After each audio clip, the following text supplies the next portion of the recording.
আজকে আমি ডেকোরেশন করছি একটা 1 পাউন্ডের চকলেট কেক। আসসালামু আলাইকুম সবাইকে, চলে আসলাম কেকের আর একটি নতুন ভিডিও নিয়ে। এই কেকটা আমার আজকের অর্ডারের কেক ছিল, তো এটাকে আমি 2টা ডিম দিয়ে রেডি করে নিয়েছি 7 ইঞ্চি মোল্ডে। এবার এটাকে আমি 2টা স্লাইসে ভাগ করে নিলাম। এবার নিচে আমি অল্প একটু হুইপড ক্রিম দিয়ে তারপর প্রথম স্লাইসটা দিয়ে দিলাম এবং আমি একটা চকলেট সিরাপ রেডি করে নিয়েছিলাম, যেটার মধ্যে আমি ডার্ক চকলেট মেল্ট করে দিয়েছি, গুঁড়া দুধ দিয়েছি এবং চিনি দিয়েছি, দিয়ে সুন্দর করে একটি চকলেট সিরাপ রেডি করে নিয়েছিলাম, সেটাই দিয়ে দিলাম এবং তার উপর আমি চকলেট ক্রিম দিয়ে দিলাম। এবার আমি আবারও সেকেন্ড লেয়ারটা দিয়ে আবারও চকলেট সিরাপ এবং অল্প একটু ক্রিম দিয়ে ক্রাম কোট করে নর্মাল ফ্রিজে রেখে দিয়েছিলাম প্রায় 1 ঘন্টার জন্য। এখানে এই কেকটা আমি প্রথমবার একটা ব্ল্যাক কালারের কেক বানাচ্ছি। তো আপনারা সবাই জানেন ডার্ক কালারের কেকগুলো করা একটু কঠিন হয়ে থাকে, মানে ক্রিম রেডি করা একটু কঠিন। আর ডার্ক কালারের কেকগুলো খুব বেশি ক্রিমের মধ্যে অনেক বেশি কালার ইউজ করতে হয়, যার জন্য হাতে মুখে দাগ লেগে থাকে। তো আমি এটা অর্ডার নেওয়ার সময় আমি কাস্টমারের কাছে শুনেই নিয়েছিলাম। আর এই কাস্টমারটা ছিল আমার রিপিট কাস্টমার। ইনি আমার কাছে এর আগেও একবার কেক নিয়েছিল, তো ওনার আমার কেকটা ভালো লেগেছিল, এই জন্য উনি আবার আমার কাছে অর্ডার দিয়েছে। তো এটা ছিল একটা লাভ শেপের কেক। আমি এই কেকটা রাউন্ড মোল্ডেই বেক করে নিয়েছিলাম। এবার আমি এভাবে কেটে একটা লাভ শেপ দিয়ে দেব সুন্দর করে। আমি রাউন্ড মোল্ডে কেক বেক করে এই প্রথমবার লাভ শেপ দিচ্ছি, তো আমি খুব টেনশনে ছিলাম যে শেপটা কেমন হবে, কিন্তু কেকের শেপটা আসলে খুব সুন্দর হয়েছিল। প্রথমবার হিসেবে কেকটা একদম পারফেক্ট হয়েছিল। তো প্রথমে আমি একটা কোনা কেটে আরেক সাইডে লাগিয়ে দিয়েছিলাম, একটু বাঁকা হয়েছিল, পরে আবার ঠিক করে দিলাম। এবার পরের সাইডের কেকটাও আমি ওপরের মাথায় লাগিয়ে দেব।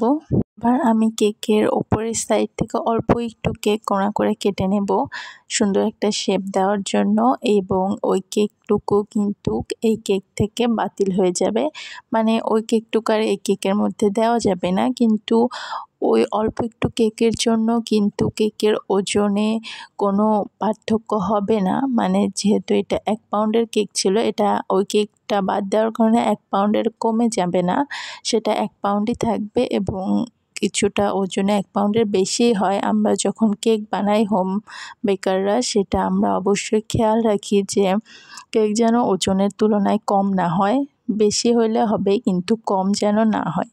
তো এই দেখুন, এই ছোট্ট একটি অংশ আমি কেক থেকে কেটে বাদ দিয়ে দিচ্ছি। তাহলে এবার আমার কেকে সুন্দর একটি লাভ শেপ চলে এসেছে। এবার আমি এই কেকটাকে সুন্দর করে ক্রিম কোট করে নেব এবং এই ক্রিম কোট করার পরে আমি এই কেকটাকে আবারও 1 থেকে 1.5 ঘন্টার জন্য নর্মাল ফ্রিজে রেখে দেব, যেন এই কেকের শেপটা যেখানে আমি কেটে লাগিয়েছি সেটা যেন খুব সুন্দরভাবে সেট হয়। এবার আমি এখানে কেকের ওপরে অল্প করে চকলেট ক্রিম লাগিয়ে দিচ্ছি এবং খুব সুন্দর করে একটা ফিনিশিং নিয়ে আসছি। ফিনিশিং করার পরেই কিন্তু আমি কেকটাকে ফ্রিজে রেখেছিলাম। ফিনিশিং করার পরে কেকটাকে ফ্রিজে রাখলে কেকটার ভিতরের অংশগুলো খুব সুন্দরভাবে সেট হয়ে যাবে। এই কেকটা ফিনিশিং দিয়ে নর্মাল ফ্রিজে রাখার পর এই কেকটার জন্য আমি ব্ল্যাক কালার রেডি করে নিয়েছিলাম।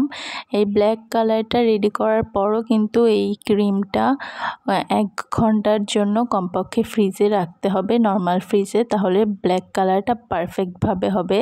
না হলে আপনারা যদি ক্রিমটা রেডি করার পর সাথে সাথে কেকে ইউজ করেন তাহলে সেটা দেখা যাবে কিছুটা অ্যাশ টাইপ দেখা যাবে, কিন্তু যদি এই ক্রিমটা আপনারা রেডি করার পর নর্মাল ফ্রিজে কিছুক্ষণ রেখে দেন তাহলে পারফেক্ট একটা ব্ল্যাক কালার চলে আসবে।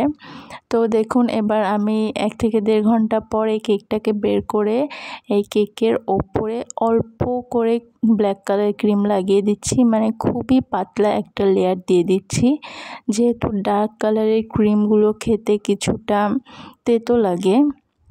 সেই জন্য আমি ওই ডার্ক কালারের ক্রিম যত কম ইউজ করা যায় সেটাই চেষ্টা করি। তো আপনারা এখানে দেখতে পেলেন আমি কতটা কম পরিমাণে ব্ল্যাক কালার ইউজ করেছি শুধুমাত্র কেকটা ঢাকার জন্য। আমি কিন্তু খুব বেশি ক্রিম ইউজ করিনি। এবার ডেকোরেশনের জন্য যতটুকু প্রয়োজন আমি ততটুকু ইউজ করছি।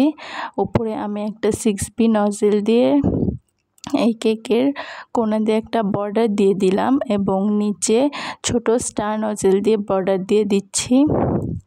এবার উপরে আমি কিছুটা রেড কালার একটু কাগজের মধ্যে নিয়েছি এবং সেটাকে কোণাকৃতি করে খুব সুন্দরভাবে টাইট করে নিয়েছি। এবার সেটা দিয়েই আমি সুন্দর করে কেকের ওপরে লিখে দিচ্ছি।